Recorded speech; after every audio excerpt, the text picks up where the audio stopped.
If you scroll through any social media platform long enough, you will see the same advice for women over and over again. And it feels true sometimes. Maybe you've experienced it yourself. You try to be warm, accommodating, and easygoing, and people start overlooking you, interrupting you, and just not taking you seriously. So naturally, we start idolizing the opposite archetype, the woman who doesn't care if she's liked. The Regina George. She's the definition of the respected but feared queen.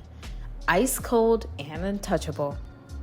But when I was rewatching Mean Girls, one tiny moment changed how I see her. It's the skirt scene. Regina walks up to a girl, smiles, asks where the skirt is from, saying it's vintage, so adorable, and the girl walks away feeling amazing. Then Regina turns to Katie and goes, "That is the ugliest effing skirt I've ever seen." And that's when it hit me. Regina didn't have to do that. She could have ignored her. She could have been cold. But she didn't. She chose to be nice first. She made sure the girl liked her. And only then she went back to being Regina. And that's when it clicked. Even Regina George, the OG unlikable but respected baddie, still used likability when it benefited her. So, maybe the real question isn't whether you choose between being liked or respected, but how do some women manage to be both? Welcome back to the Boss Babe Blueprint, and in this video, we're breaking down the psychology behind likability and respect, and more importantly, how you can strategically optimize for both. If we really want to understand whether you can be liked and respected at the same time, let's look at how movies and shows teach us this stuff. Let's start with Miranda Priestly.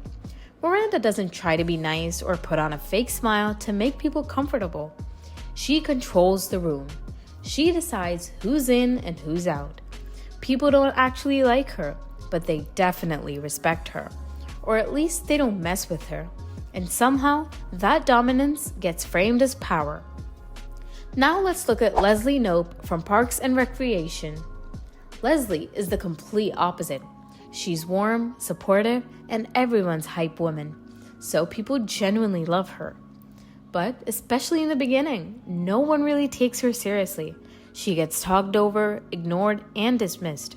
However, at the end of the day, both these characters were equally ambitious, wanted influence, and both of them cared about the impact they made. They just express it differently. And the same drive and ambition gave them completely different treatments. And this is the quiet cost of being the likable one. You're welcomed everywhere, but rarely seen as the authority. And over time, being loved but overlooked starts to feel invisible. So here's where the problem begins. The behaviors that make you likable and the behaviors that earn respect don't always look the same. But does choosing one automatically mean that you lose points on the other? Psychology actually explains this really clearly. There's a well-known framework called the Stereotype Content Model. It sounds fancy, but the idea is simple. When we meet someone, our brain quietly asks two questions. First, does this person seem warm? Are they friendly, safe, and well-intentioned? And second, are they competent? Can they actually handle things?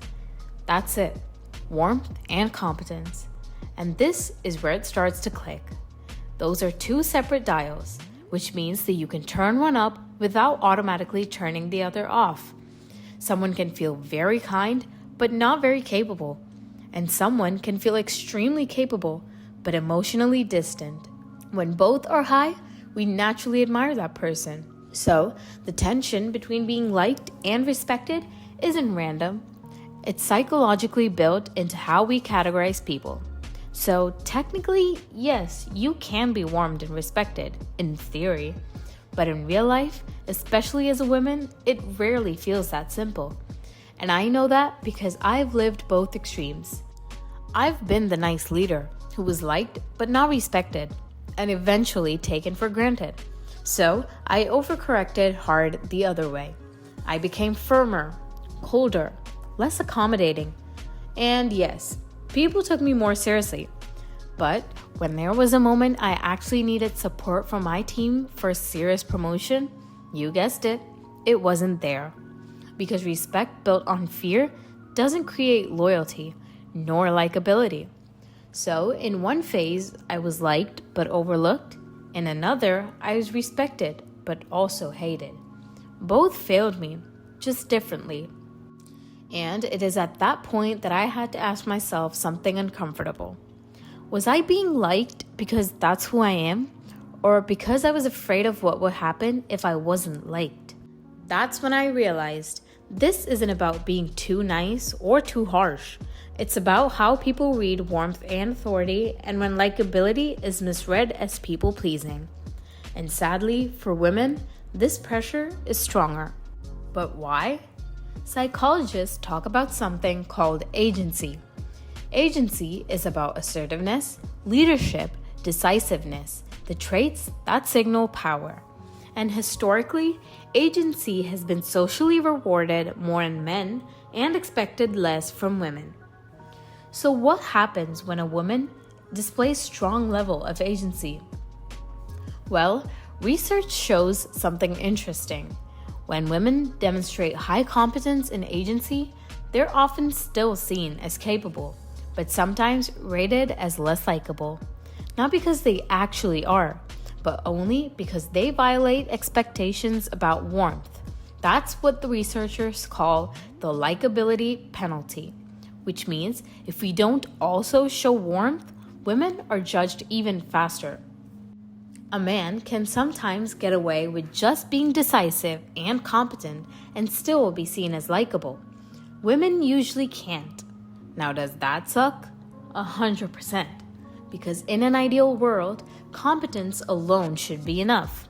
But in real life, not movies, ignoring warmth doesn't free women. It usually just holds us back.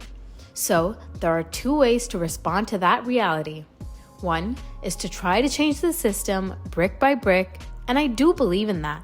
But when you're actually inside the system, trying to move forward in your own life, you still have to play in a way that lets you move ahead. Because you can't change anything from a position where you're constantly being pushed out. So, yes, women do need to signal likability, but without erasing authority. And to actually pull this off, you need a bit of strategy in the mix.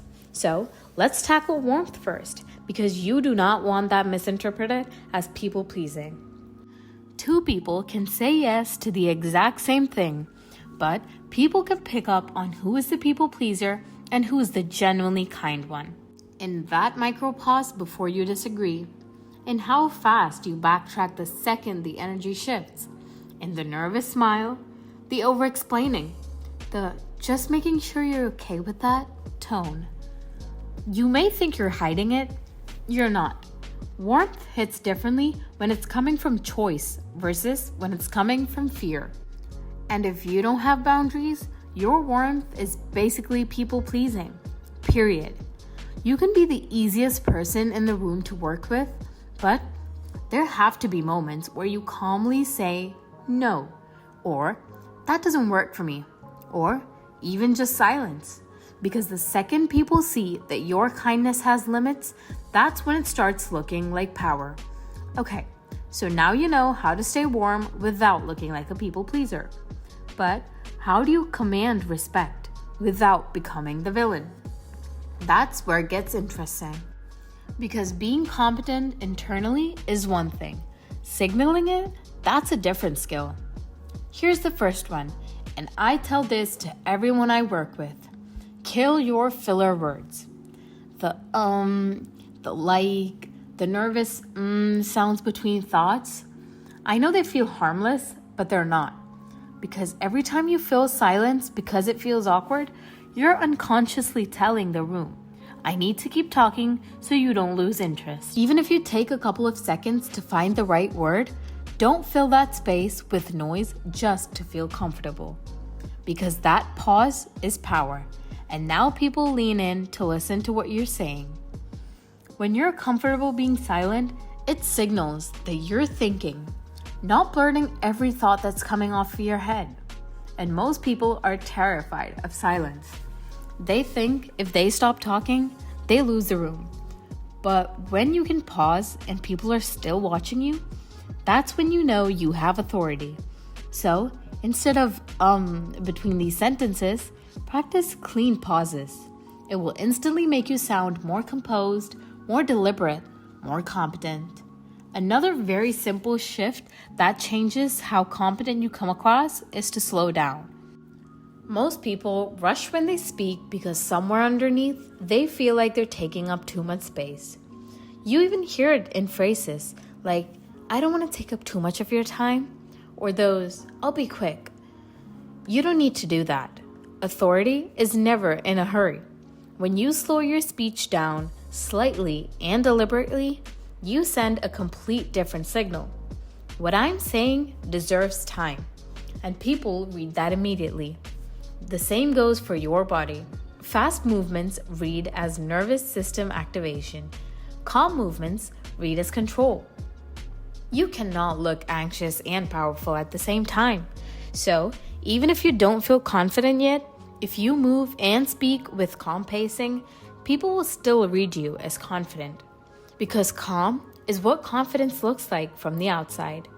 Now, eye contact, because this is another place where advice gets oversimplified. You'll always hear, maintain eye contact to show confidence, but taken literally, that just turns into staring. Real authority eye contact has rhythm. When you're explaining or emoting, yes, you're with the person, but when you're actually thinking, you naturally break eye contact. You look away, you process, you form the sentence, then you come back. That sequence clearly signals that you're actually putting thought into the answers you're giving, and people read that as depth and control. So you don't need constant eye contact, you need intentional eye contact. And one more, especially if you're naturally expressive or talkative. Not every thought needs to be spoken out loud. I used to work with someone incredibly smart, but she would narrate her entire thinking process in real time. "I'm thinking this, but maybe not, or maybe we could. Actually, wait." And even though I knew she was competent at some point, I stopped valuing her inputs because she was voicing every single one of her thoughts. Because the value she was bringing wasn't being filtered. When you only voice what you actually decided or refined, your words land heavier. So, if you're someone who talks through every idea, every doubt, every micro reaction, dial that back slightly.